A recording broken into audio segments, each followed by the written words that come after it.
What's good, y'all? Welcome back. Welcome back to another F1 video on this lovely channel. Shout out to Driver 61, our critical saying big time. We're actually finally checking out the evolution of F1 steering wheels. Why we have not done this, I don't know. I don't know why we haven't really done this. Now, listen, it's gonna be really interesting to see the older steering wheels compared to now, because it's just a big technology-wise difference.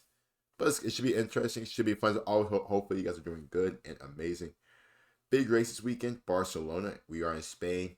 Spanish GP, good vibes, lovely. Should be a good race. Very much am looking forward to it. I think we have free practice 1 on Friday, or it's tomorrow. I think it's tomorrow. Free practice 1 is tomorrow. Then free practice 2 is Thursday. I'm not sure if we have a sprint race. I don't think we do. But hope you guys know that. Anyway, without further ado, let's get started with the video. Let's get started with the video. Let me shut the hell up. Let's get it. Don't forget to like the video, sub as well as again, love you guys for your guys' support. F1 steering wheels have come a long way. They used to be for just turning the car, but now they are so much more. But how did we get from massive wooden steering wheels to sculpted carbon fiber units with more computing power than your laptop? So let's walk through steering wheels from every era of Formula One. It may seem funny to us now, but wheels weren't the first choice by car manufacturers for the apparatus to turn their cars. They actually started off with a lever that looked like a joystick you would play video games with in the 90s, if you can remember that. Luckily, they thought of a different way of doing it, and the steering wheel was born. There was nothing flashy about the F1 steering wheels of the 1950s. They were literally lifted from the road cars at the time. They were large, some reaching over 40 centimeters in diameter. That's similar to what you would find on a van or truck nowadays, and they were made out of aluminium for the inner wheel and timber for the rim. They looked beautiful, but this wooden rim did cause some issues, as some drivers complained of getting splinters while driving. The cars of the 1950s didn't have power steering, so the large diameter was necessary for the driver to get the leverage they needed to get the car going where they wanted it to. The thin tyres of the day didn't provide much grip either, so luckily the drivers spent most of their time sideways. This meant the driving technique was quite drifty. With a heavy engine in front of the driver, they had to deal with a lot of understeer. So to get the car turned, they slammed the throttle mid-corner to get the rear rotating, and then four-wheel drifted coming out of the corner. And of course, you know what? Do you know what I was just thinking about for the last like 20 seconds while I was watching the video? That's why I was like deep in thought for a second.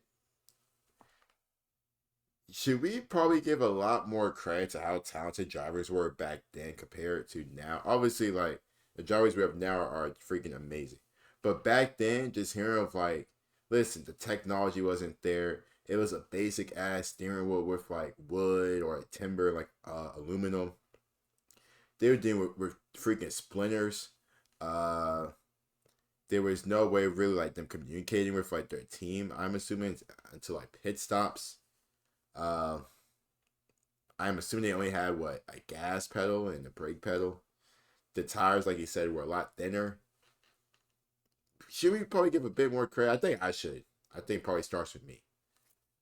They were balling back then. They were. Of course, the large round steering wheel came in handy when controlling the car to drift. Yeah. It's similar to the drift cars of today, which also tend to opt for a larger steering wheel. In the 60s, the car started looking more like this. The engine was moved to behind the driver, which legendary figure Enzo Ferrari wasn't enthusiastic about. He was quoted at the time saying, "The horse pulls the cart. It doesn't push it." But eventually, he came around to the idea. This design change completely altered the car's setup, with the front becoming much more streamlined. The driver's positioning also shrunk further into the car, and they started to surround the wheel more, rather than sitting behind it. This meant there was much less room for the steering wheel. It had to be enclosed behind the front windscreen as well. And as a result, the steering wheel shrunk to accommodate this. The 1970s saw little change to the 1960s spec, but in the second half of the decade, the first ever switch appeared on an F1 car, and it was an emergency ignition kill switch. And there was good reason for this. The engines of the day were fitted with throttle sliders, and these had the tendency to jam open if dirt or other grit got stuck in the mechanism. So the switch enabled the driver to turn the engine off quickly before they connected with a barrier or a tree. Imagine being in a 450 horsepower bathtub heading towards a barrier with the throttle wide open. That's Not very nice at Yeah, all. that's- While the that's- switch was that's part scary. of the increased safety effort in F1, the 70s did see manufacturers start to think about the wheel as a way to gain performance, rather than just a way to turn the front wheels. Emerson Fittipaldi was one of the first drivers to use the Italian brand Personal to produce his racing wheels. Their wheels had an extra grip around the spokes to give the driver more steering leverage. Before they would only grip the rim, but this gave them something to push against as they turned. Performance gains through the wheel design took another step forwards in the 1980s. The first design change was suede replacing leather around the rim, to great reviews from the drivers. Stefan Johansson, who drove for McLaren and Ferrari during an F1 career that spanned the 1980s, said this was the biggest improvement they made during his time in the sport. The rougher and grippier suede gave him much more feel in the steering wheel. Following in Fittipaldi's footsteps, the drivers started to demand bespoke wheels to suit their driving styles. I would assume having a better grip on a steering wheel would be better for the drivers. Shout out to Johansson for saying that. I mean, you can see, and they're just like same way they were doing with like the car with like car safety and track safety or like whatever they were doing that with the steering wheels in terms of like making it more like better and better. It's pretty cool. They had like a little like switch for like the little like the engine thing. It's pretty cool. It's interesting. It's pretty interesting. It's pretty interesting. Hey, my dog Nigel. For example, Nigel Mansell, not my dad, was known for wrestling with his car, so he opted for an extremely small diameter rim with a thick grip to strengthen the wheel. Nevertheless, he still got it replaced 2 years in a row after the Belgian Grand Prix because he'd put so much force through the wheel that he bent the rim going through Eau Rouge. On the other end of the spectrum, Senna preferred a larger wheel with a thinner grip, as he was able to feel more from that type of wheel.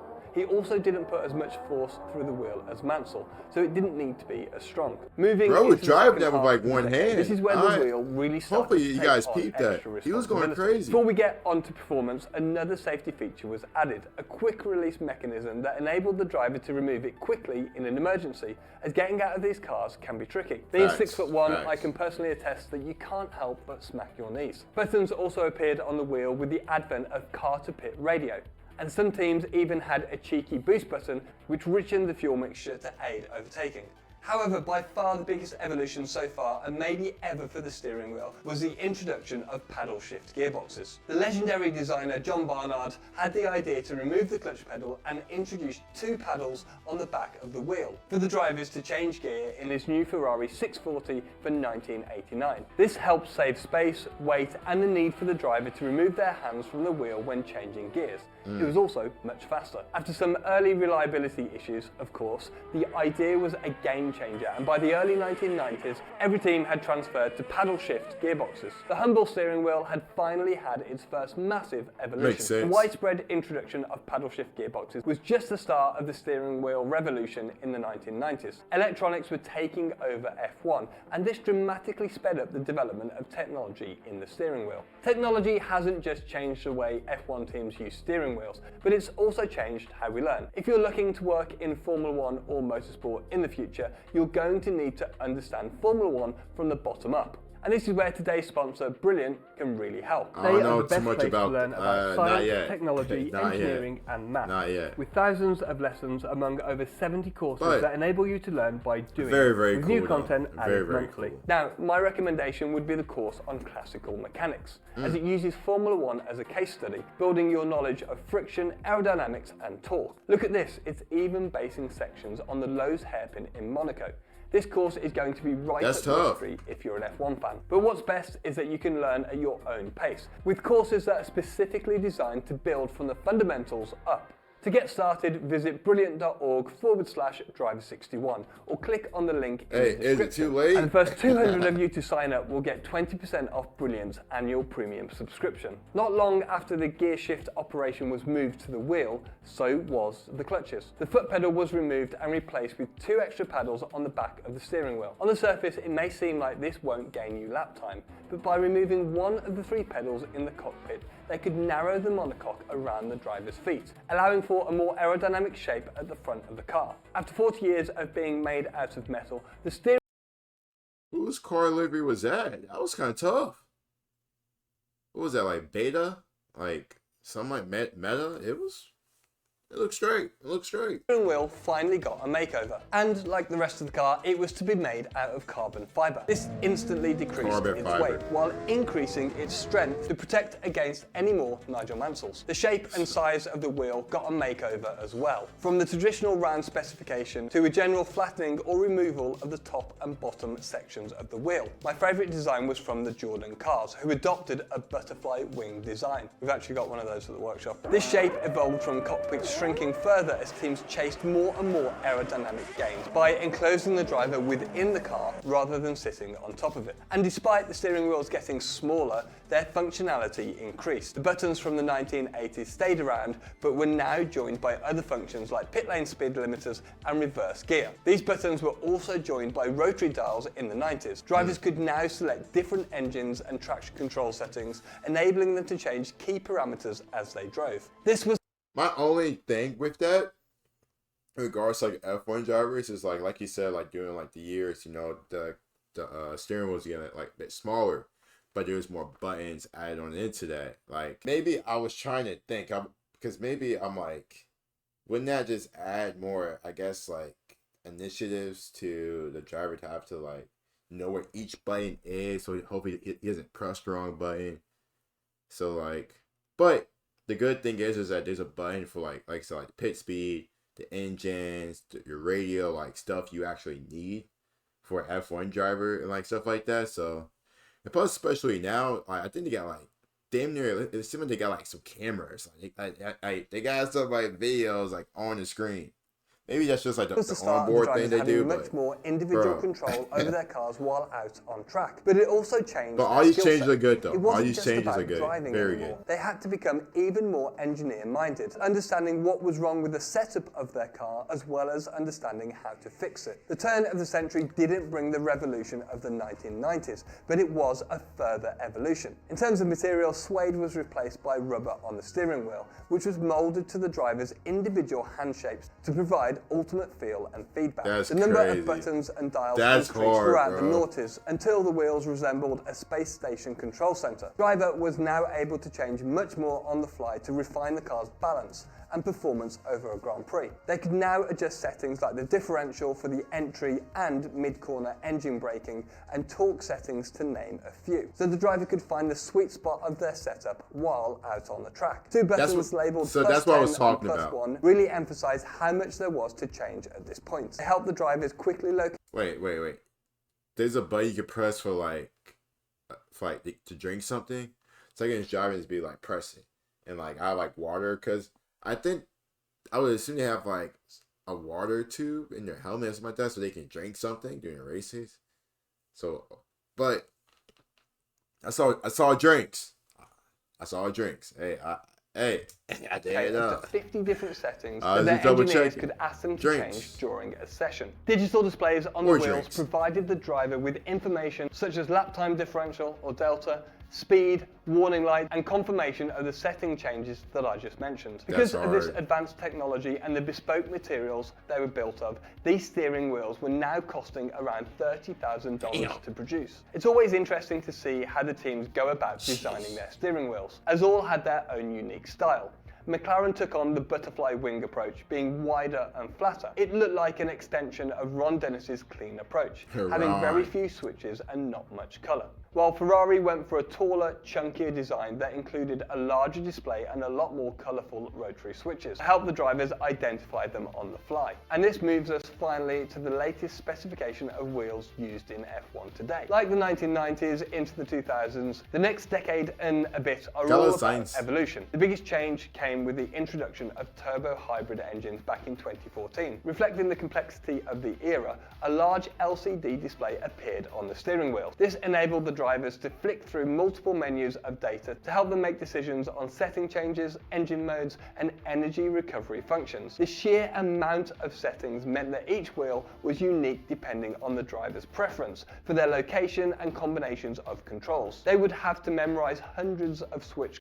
God dang. A special shop, a neutral gear, the engine, fuel, oxygen mist, clutch lever. Holy crap, this is what Sauber's team? That's a lot of studying. God dang. That's crazy. That's a lot. That's just a Combinations lot. to access all the settings Look at the wheel that. provided. The drivers no longer just got Bro, feedback through the wheel, ain't finna get but that. from it as well. And the focus I ain't on finna get driver that. preference had spread further than just the location of the buttons. When Lewis Hamilton joined Mercedes in 2013, he wasn't completely happy with the feel of the wheel, so he helped the team design a more efficient approach for 2014. While this approach made it easy for the drivers to use, it also saved weight, as there were fewer physical switches. It was so effective, a lot of teams now use that layout for their cars. However, this is F1. There is always going to be variation, and Williams famously bucked the trend with their wheel design. While all the other teams incorporated the LCD display into the wheel, Williams kept it on the chassis. They felt the screen added rotational mass to the steering wheel, so would reduce the driver's feel. As always, no stone is left unturned in Formula One. If you enjoyed this look back on the evolution of F1, It's top tier. I mean, it's top tier every time, bro. Dude, the buttons are crazy. The button part is absolutely crazy, but they're all necessary though. Like they're necessary, but it's a lot to know, and it is a lot to memorize. It's a lot. I couldn't get that. I'll be looking real foolish. Shout out to Driver 61 as always. Hope you guys enjoyed the video. Don't forget to like and sub as well. See you guys soon.